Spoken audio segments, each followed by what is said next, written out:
आजकल एक bike insurance policy खरीदना बिल्कुल आसान हो गया है। चाहे आप फोन पे, पेटीएम या पॉलिसी बाजार जहां से चाहें 2 मिनट के अंदर ये 2 व्हीलर इंश्योरेंस पॉलिसी खरीद सकते हैं। और कुछ इंश्योरेंस कंपनीज की मोबाइल ऐप को इस्तेमाल करना भी इतना आसान है कि झट से पेमेंट और पॉलिसी डाउनलोड। लेकिन क्या इस बाइक इंश्योरेंस पॉलिसी का आसानी से खरीदा जाना या जल्दी पॉलिसी मिल जाना यह तय करता है कि आपकी बाइक इंश्योरेंस पॉलिसी अच्छी है या नहीं? मान लो आप खाना खाने के लिए किसी एक रेस्टोरेंट में जाते हैं। रेस्टोरेंट में एंट्री करते ही आपको बहुत शानदार इंटीरियर और लाइटनिंग दिखाई देती है कि आपका मन खुश हो जाता है। फिर आप अपने लिए एक अच्छी सी टेबल चूज करते हैं और वहां पर बैठ जाते हैं। मेन्यू से 3-4 आइटम्स आपने ऑर्डर किए और अगले 10 मिनट के अंदर ही आपका खाना आपको सर्व कर दिया जाता है। लेकिन जब आप खाना टेस्ट करते हैं तब आपको पता चलता है कि खाने की क्वालिटी और टेस्ट दोनों ही अच्छे नहीं हैं। तो आप इस एक्सपीरियंस के बारे में क्या कहेंगे? आप कहेंगे रेस्टोरेंट का खाना या ये एक्सपीरियंस अच्छा नहीं रहा, लेकिन खाना तो जल्दी सर्व हो गया था।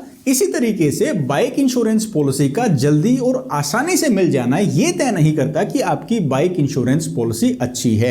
ये हमें इस पॉलिसी में लिखी गई कवरेज बताएगी। लेकिन यहां पर एक छोटी सी परेशानी है। एक बाइक या 2 व्हीलर इंश्योरेंस पॉलिसी को हो सकता है कोई इंसान आसानी से पढ़ ले, लेकिन इसे समझ पाना काफी मुश्किल हो सकता है। और आपकी इसी परेशानी का हल करने के लिए आज के इस वीडियो में हम बाइक या 2 व्हीलर इंश्योरेंस पॉलिसी को पढ़ना और समझना सीखेंगे। आपकी बाइक इंश्योरेंस पॉलिसी में क्या कवरेज है, कैसे पता लगाएं कि ये पॉलिसी फर्स्ट पार्टी है या थर्ड पार्टी इंश्योरेंस पॉलिसी, कौन सी बहुत ही जरूरी जानकारी कहां पर लिखी है और इनका क्या मतलब है, ये भी हम समझेंगे। और आप अपनी पॉलिसी की ऑथेंटिसिटी, जेन्युइनिटी कैसे चेक करें कि आपकी पॉलिसी ओरिजिनल है या नहीं। और इसके साथ साथ इंश्योरेंस से जुड़ी हुई कुछ टेक्निकल टर्म्स को भी समझेंगे, उन शब्दों को समझेंगे जो इंश्योरेंस के फील्ड में काम करने वाले ही समझते हैं। लेकिन मेरा वादा है आपसे, आज का वीडियो देखने के बाद आप बाइक इंश्योरेंस पॉलिसी में लिखी गई हर चीज को, हर डिटेल को बिल्कुल आसानी से पढ़ और समझ पाएंगे। तो देरी किस बात की, आइए चलते हैं कंप्यूटर की स्क्रीन पर और समझते हैं क्या लिखा होता है एक बाइक इंश्योरेंस पॉलिसी में। दोस्तों, सबसे पहले मैंने यहां पर सैंपल पॉलिसी ली है गो डिजिट जनरल इंश्योरेंस कंपनी की। ये एक बाइक इंश्योरेंस पॉलिसी है, तो यहां पर हम देखेंगे कहां पर क्या क्या डिटेल्स लिखी गई हैं। तो सबसे पहले टॉप लेफ्ट कॉर्नर में आप देखेंगे यहां पर कंपनी का नाम है। इसके नीचे एक बहुत जरूरी बात लिखी है, वो है डिजिट 2 व्हीलर पैकेज पॉलिसी। इसका क्या मतलब है? अगर यहां पर पैकेज पॉलिसी लिखा है तो इसका मतलब ये एक फर्स्ट पार्टी कॉम्प्रिहेंसिव पॉलिसी है। अगर यहां पर थर्ड पार्टी या लाइबिलिटी ओनली पॉलिसी लिखा रहता तो फिर ये एक थर्ड पार्टी पॉलिसी होती। पैकेज का मतलब क्या है? इस पॉलिसी के अंदर आपके व्हीकल को होने वाले नुकसान भी कवर किए जाएंगे और इसके साथ साथ अगर आपकी बाइक से, 2 व्हीलर से किसी और को नुकसान हो जाता है तो वो नुकसान भी ये पॉलिसी कवर करेगी। तो हर इंश्योरेंस पॉलिसी में टॉप पर अगर आप देखेंगे तो वहां पर ये पैकेज पॉलिसी देखने से आप समझ सकते हैं कि ये फर्स्ट पार्टी इंश्योरेंस पॉलिसी है। और अगर लाइबिलिटी ओनली पॉलिसी लिखा है तो आपकी ये पॉलिसी एक थर्ड पार्टी इंश्योरेंस पॉलिसी है। नेक्स्ट डिटेल जो आ जाती है वो है बाइक की, 2 व्हीलर की ओनरशिप से जुड़ी हुई, यानी ये पॉलिसी किसके नाम से इशू की गई है वो डिटेल्स हम चेक करेंगे। तो यहां पर जो डिटेल्स आपको दिखाई दे रही हैं ये बहुत ही इंपॉर्टेंट डिटेल्स हैं। यहां पर सबसे पहले कस्टमर का नाम है, यानी कि जिनके नाम से ये आरसी है, रजिस्ट्रेशन सर्टिफिकेट है, ये व्हीकल रजिस्टर्ड है, उन्हीं के नाम से पॉलिसी बनेगी। चाहे आपने ये बाइक खरीद ली है या आप अब यूज करते हैं, लेकिन पॉलिसी हमेशा उन्हीं के नाम से बनेगी जिनके नाम से आरसी यानी कि ये व्हीकल रजिस्टर्ड है। सेकंड नंबर पर यहां पर एड्रेस दिया गया है। एड्रेस आप अपना कम्युनिकेशन एड्रेस दे सकते हैं, यानी अगर किसी भी क्लेम के मामले में या किसी और कम्युनिकेशन के लिए इंश्योरेंस कंपनी अगर आपको कोई लेटर भेजना चाहती है तो वो इस एड्रेस पर भेजेगी। तो ये एड्रेस आप यहां पर मेंशन जरूर करें। इसके अलावा मोबाइल नंबर और ईमेल आईडी का ऑप्शन यहां पर है, जिसमें आप अपना पर्सनल मोबाइल नंबर और ईमेल आईडी लिखें जिस पर आप कोई भी कम्युनिकेशन जो है इंश्योरेंस कंपनी से करना चाहते हैं। नेक्स्ट जो इंपॉर्टेंट डिटेल है वो है आपके व्हीकल का रजिस्ट्रेशन नंबर। जैसे हमारा आधार कार्ड होता है तो व्हीकल का क्या होता है, 2 व्हीलर का क्या होता है, आरसी यानी कि रजिस्ट्रेशन सर्टिफिकेट। इस रजिस्ट्रेशन सर्टिफिकेट के जरिए एक रजिस्ट्रेशन नंबर इशू किया जाता है जो कि यूनिक आइडेंटिफिकेशन नंबर है इस व्हीकल का।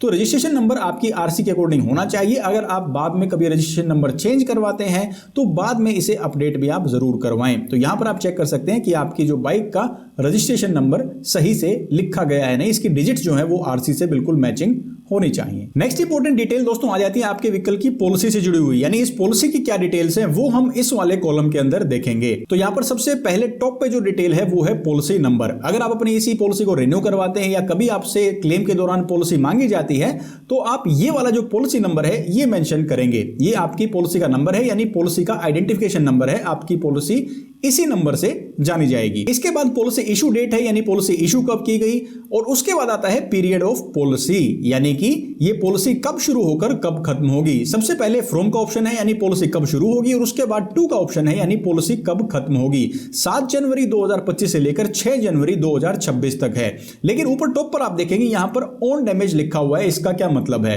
ओन डैमेज कवर का मतलब है ये कवरेज हमारे व्हीकल यानी हमारी बाइक को कवरेज देगा। हमारी बाइक को होने वाला जो नुकसान है इस पॉलिसी में कब से कब तक कवर है, ये यहां पर लिखा हुआ है 7 जनवरी 2025 से 6 जनवरी 2026। इसके अलावा और कौन से नुकसान कवर किए जाते हैं?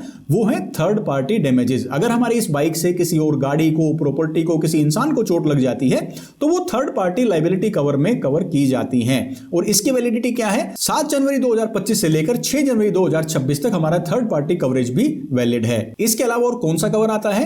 वो है personal accidental cover for owner come driver, यानी जो भी रजिस्टर्ड ओनर है इस बाइक या टू व्हीलर के, उन्होंने अपने लिए अगर पर्सनल एक्सीडेंटल कवर इस पॉलिसी में लिया है तो अगर in case of accidental death उनके परिवार या नॉमिनी को 15 लाख रुपए तक का कवरेज मिलता है। अगर कोई डिसेबिलिटी हो जाती है तो भी डिसेबिलिटी की परसेंटेज के हिसाब से इस पॉलिसी के अंदर कवर लिया जा सकता है। इसकी जो वैलिडिटी है वो भी यहां पर 7 जनवरी से लेकर 6 जनवरी 2026 तक दिखाई गई है। तो ये वैलिडिटी जो है, यानी कौन सा कवर कब शुरू होकर कब खत्म होगा, ये आप इस तरीके से इस सेक्शन के अंदर चेक कर सकते हैं। अगला जो जरूरी पॉइंट आता है वो है एनसीबी। एनसीबी क्या है? एनसीबी है no claim bonus. No claim bonus हमें इंश्योरेंस कंपनीज तब देती हैं जब पिछली पॉलिसी में हमने कोई भी क्लेम ना लिया हो। अब यहां पर ये 20 क्यों है, ये ज्यादा क्यों नहीं है? क्योंकि पिछले साल इनका नो क्लेम बोनस 0 था और पूरे साल क्लेम ना लेने पर जो पहला स्लैब आता है एनसीबी का वो है 20% का। इस साल अगर ये क्लेम नहीं लेंगे तो अगला स्लैब आएगा 25% का, देन 35%, देन 45%, और मैक्सिमम जो एनसीबी एक पॉलिसी मिल सकता है वो है 50%। अगर बीच में कभी भी किसी पॉलिसी में क्लेम ले लिया तो उससे अगली पॉलिसी में ये एनसीबी 0 हो जाएगा, ये डिस्काउंट नहीं मिलेगा। तो ये इस तरीके से एनसीबी भी आप चेक कर सकते हैं। एनसीबी के मामले में आप कभी भी गलत एनसीबी दर्ज ना करें, इससे आपके क्लेम में परेशानी आ सकती है। अगली जरूरी डिटेल है कंपलसरी डिडक्टिबल। ये क्या डिडक्टिबल है, क्या डिडक्शन है जो कंपलसरी है? ये बेसिकली क्लेम फाइल चार्जेस हैं। आप जो भी क्लेम फाइल करेंगे तो हर क्लेम से 100 रुपए प्रोसेसिंग फीस के तौर पर कंपलसरी डिडक्टिबल चार्ज किए जाएंगे। अब इसके बाद दोस्तों जो नेक्स्ट सेक्शन आता है उसमें व्हीकल की डिटेल्स दी गई हैं। इसमें भी आपकी डिटेल जो है वो आरसी से मैचिंग होनी चाहिए। सबसे पहले ऊपर एक बार लिखा हुआ है, ये भी समझ लेते हैं। ये है digit two wheeler package policy. इसका मतलब मैं आपको पहले ही बता चुका हूं कि टू व्हीलर पैकेज पॉलिसी का मतलब ये है, ये पैकेज है हमारी व्हीकल की कवरेज का और थर्ड पार्टी यानी सामने वाले का अगर किसी का नुकसान हो जाता है तो उस कवरेज का भी मिला के जो पैकेज बनता है, ये पैकेज पॉलिसी है फर्स्ट पार्टी कॉम्प्रिहेंसिव पॉलिसी। अब व्हीकल डिटेल्स में जो पहली चीज हम चेक करेंगे वो है आरटीओ लोकेशन, यानी जो आपका आरटीओ है वो यहां पर मेंशन होगा। इसके अलावा मेक यानी किस कंपनी का आपका ये टू व्हीलर है, और उसके अलावा इसका मॉडल क्या है, वेरिएंट क्या है, वो स्पेसिफिक वेरिएंट यहां पर लिखा जाएगा। ये आप ध्यान रखें कि ये आपकी आरसी से मैचिंग होना चाहिए, नहीं तो क्लेम के टाइम पर अगर कुछ मिसमैच मिलता है, आपने मॉडल कोई और डाल दिया या अपने से ऊपर वाला वेरिएंट यहां पर मेंशन कर दिया तो क्लेम में दिक्कतें आ सकती हैं। इसके बाद कुछ जरूरी डिटेल्स हैं, engine number, chassis number, bike की आरसी से मैच करके ही डिटेल्स आपको अपनी पॉलिसी लेते टाइम मेंशन करनी है। बॉडी टाइप क्या है, मोटरसाइकिल है। इसके अलावा स्कूटर भी हो सकता है, अगर ये कोई एक्टिवा, एक्सेस इस तरह कोई स्कूटर है तो यहां पर स्कूटर आ जाएगा। फ्यूल टाइप क्या है, पेट्रोल है। अगर इलेक्ट्रिक है तो यहां पर इलेक्ट्रिक मेंशन होगा। ईयर ऑफ रजिस्ट्रेशन या ईयर ऑफ मैन्युफैक्चर दोनों 2012 है, तो ये भी आपकी आरसी में दोनों डिटेल मेंशन होती है, उसके अकॉर्डिंग ही आपको फिल करनी होती है, यही आपकी पॉलिसी में दिखेंगी। क्यूबिक कैपेसिटी है 109 सीसी, यानी 109 सीसी का इसका इंजन है, तो ये भी यहां पर मेंशन किया गया है। नेक्स्ट कॉलम हम जो यहां पर दोस्तों देखने वाले हैं वो है आईडीवी से रिलेटेड। आईडीवी का मतलब क्या है? आईडीवी का मतलब है इंश्योर्ड डिक्लेयर्ड वैल्यू। अगर इन केस ये टू व्हीलर जो है कभी एक्सीडेंट हो जाता है या चोरी हो जाता है तो इंश्योरेंस कंपनी की जो मैक्सिमम लायबिलिटी है, जो मैक्सिमम क्लेम कंपनी आपको दे सकती है, वो ये आईडीवी का ही रहेगा। आईडीवी कितनी लगानी चाहिए? पहले 5 सालों के अंदर आपकी आईडीवी हर साल तकरीबन 10% डेप्रिशिएट होती है। 5 साल के बाद जब आपका व्हीकल 5 साल पुराना हो जाता है, उसके बाद जो भी इंश्योरेंस कंपनी आपको ज्यादा आईडीवी दे आप उसकी पॉलिसी ले सकते हैं। तो इंश्योरेंस कंपनी की मैक्सिमम लायबिलिटी इस अमाउंट की रहती है। अब यहां पर ईयर 1 2 3 4 5 का क्या मतलब है? ये पॉलिसी का फॉर्मेट है। हो सकता है ये पॉलिसी किसी नए व्हीकल के लिए इशू की जाती है और आप पूरे 5 साल की कॉम्प्रिहेंसिव पॉलिसी, पैकेज पॉलिसी एक साथ लेते तो 5 साल की आईडीवी यहां पर मेंशन होती, लेकिन ये 1 साल की पॉलिसी है तो ईयर 1 की ही आईडीवी यहां पर दी गई है। इसका मतलब अगले 4 साल का कवरेज आपके व्हीकल का इस पॉलिसी के अंदर नहीं है। इसके अलावा बाकी सब सेक्शंस ब्लैंक हैं। टोटल आईडीवी है 13,824 रुपए और personal accidental for owner come driver है 15 लाख रुपए का। In case of accidental death of the owner of this vehicle, इस टू व्हीलर के ओनर की अगर एक्सीडेंटल डेथ हो जाती है तो ये मैक्सिमम 15 लाख रुपए तक का कवरेज उनके नॉमिनी, उनके परिवार को मिल सकता है। तो ये भी यहां पर मेंशन किया गया है। अब नेक्स्ट जो सेक्शन आएगा दोस्तों, ये बहुत जरूरी है। ये जो पैसा आप पे करते हैं इस पॉलिसी के लिए, वो किस चीज के लिए कितना पैसा चार्ज किया गया है, वो इस वाले सेक्शन के अंदर, प्रीमियम कैलकुलेशन वाले सेक्शन के अंदर हम देखेंगे। तो लेफ्ट साइड में जो टेबल है वो है ओन डैमेज प्रीमियम, यानी जो हमारी बाइक की कवरेज के लिए पैसा हमसे लिया गया है वो इस साइड लिखा होगा। राइट साइड में लिखा हुआ है लायबिलिटी प्रीमियम, यानी जो थर्ड पार्टी की कवरेजेस के लिए किसी और को होने वाले नुकसान के बदले जो कंपनीज ने पैसा लिया है वो यहां पर इस वाले सेक्शन के अंदर लिखा है। तो पहले ओन डैमेज प्रीमियम को हम स्टडी करते हैं। जो हमारे इस व्हीकल की आईडीवी है टोटल 13,000 समथिंग, उसके लिए इंश्योरेंस कंपनी ने ऑलमोस्ट 118 रुपए चार्ज किए हैं, 118 rupees for the own damage coverage of our vehicle. Add on coverage हमने कोई लिया नहीं है क्योंकि बाइक बहुत पुरानी है, 2012 मॉडल है। इसके अलावा एनसीबी डिस्काउंट जो 20% है, 118 रुपए का 20% डिस्काउंट यहां पर माइनस कर दिया गया है। तो टोटल हमारा जो ओन डैमेज प्रीमियम है वो बनता है 94.66 रुपीज। अब बारी आती है लायबिलिटी प्रीमियम को कैलकुलेट करने की। जो बेसिक थर्ड पार्टी लायबिलिटी है वो है 714 रुपीज। अब ये अमाउंट कैसे कैलकुलेट किया जाता है, ये आपकी बाइक या टू व्हीलर इंजन सीसी के हिसाब से है, क्योंकि ये वाली बाइक जो है ये 75 सीसी से लेकर 150 सीसी के बीच में है, तो उसका जो थर्ड पार्टी प्रीमियम है वो फिक्स है 714 रुपीज। अगर ये 75 सीसी से कम होती तो उसका प्रीमियम और कम है, और अगर इस बाइक का इंजन क्यूबिक कैपेसिटी 150 सीसी से ज्यादा होता तो ये जो 714 प्रीमियम है ये भी बढ़ जाता। इसके अलावा personal accidental for owner come driver के 375 रुपीज चार्ज किए गए हैं। जो 15 लाख रुपए कवरेज है उसके लिए 375 रुपए यहां पर चार्ज किए गए हैं। इन दोनों को टोटल करते हैं तो 1089 रुपीज यहां पर टोटल बन गया।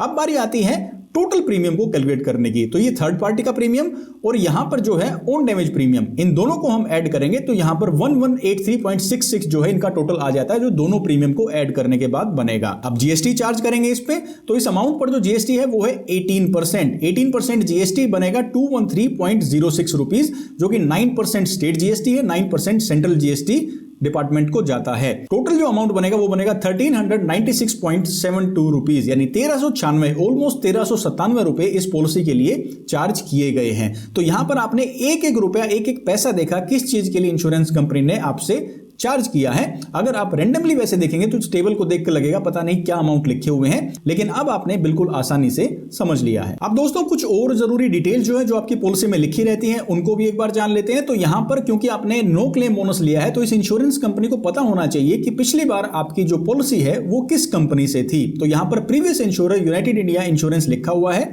और प्रीवियस पॉलिसी नंबर भी यहां पर बताया गया है। और प्रीवियस पॉलिसी खत्म कब हुई है, क्योंकि अगर 90 दिन से ज्यादा एक्सपायर हुए हो जाते हैं आपकी पुरानी पॉलिसी को तो आपको नो क्लेम बोनस नहीं मिलता है। इसलिए यहां पर प्रीवियस पॉलिसी एक्सपायर डेट भी बताई गई है 6 जनवरी 2025, यानी ये एनसीबी इनको मिलेगा।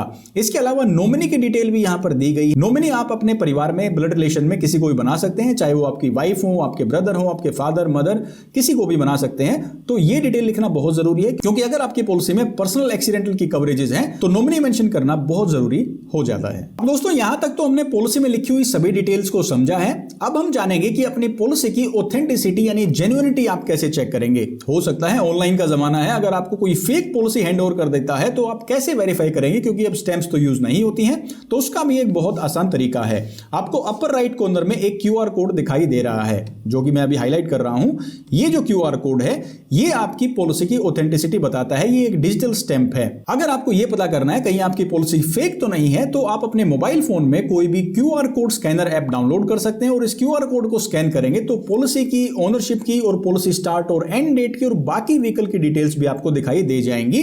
कुछ इंश्योरेंस कंपनीज में तो पॉलिसी भी आप डाउनलोड कर सकते हैं और कुछ इंश्योरेंस कंपनीज का क्यूआर कोड स्कैन करने पर आपको सिर्फ पॉलिसी की डिटेल्स मिलेगी, लेकिन ये वेरीफाई जरूर हो जाएगा कि ये पॉलिसी इसी व्हीकल की है कि नहीं जो डिटेल्स अंदर मेंशन की गई है। अब सवाल यह भी आता है कि ये तो एक इंश्योरेंस कंपनी की पॉलिसी है, अगर किसी और इंश्योरेंस कंपनी की पॉलिसी हुई तो हम उसे कैसे समझेंगे। देखिए जो इंश्योरेंस कंपनीज हैं इनमें तकरीबन डिटेल्स आपको सेम ही मिलेंगी। इनका डिजाइन चेंज हो सकता है, इन डिटेल्स की लोकेशन चेंज हो सकती है, फॉर्मेट चेंज हो सकता है, लेकिन जो डिटेल्स मैंने आपको बताई हैं, वन बाय वन पढ़ के बताई हैं, वो डिटेल्स जहां भी लिखी होंगी आप ढूंढेंगे और उनको पढ़ेंगे तो आपको इनका मतलब समझ में आ जाएगा। तो दोस्तों ये आपने देखा कि एक बाइक या टू व्हीलर इंश्योरेंस पॉलिसी को कितनी आसानी से पढ़ा जा सकता है और उसकी डिटेल्स को कितनी आसानी से समझा जा सकता है। कई बार चीजें बिल्कुल आसान होती हैं, लेकिन हम अपने आप से सवाल नहीं पूछते या हमें सही जानकारी कहीं से नहीं मिलती, तो हम इन चीजों को इग्नोर कर देते हैं और जैसे चल रहा है वैसे ही चलने देते हैं। अब जैसा कि मैंने आपसे वादा किया था कि वीडियो देखने के बाद आप अपनी बाइक या टू व्हीलर इंश्योरेंस पॉलिसी को बिल्कुल आसानी से पढ़ सकते हैं। अगर आपके पास किसी भी कंपनी की बाइक इंश्योरेंस पॉलिसी है तो आप उसे निकाल कर अभी मेरे बताए गए तरीके से अगर सारी डिटेल्स को चेक करेंगे तो आप इजीली सभी डिटेल्स को आसानी से समझ जाएंगे। फिर भी अगर आपको कोई ऐसी चीज अपनी पॉलिसी में नजर आती है, ऐसी डिटेल नजर आती है जो आप समझ नहीं पाए या उसका मतलब आपको नहीं पता चल रहा है, तो आप इसी वीडियो के कमेंट सेक्शन में मेंशन कर सकते हैं। मैं आपके कमेंट्स का जवाब जरूर दूंगा। वीडियो अगर अच्छा लगा हो तो वीडियो को लाइक कर सकते हैं और जहां जरूरी हो वीडियो को शेयर जरूर करें। अगर आपके किसी साथी को, परिवार के सदस्य को या जानकार को इस तरह की परेशानी आ रही है तो उन तक ये वीडियो जरूर पहुंचाएं। मैं हरविंदर सिंह अब आपसे लेता हूं इजाजत।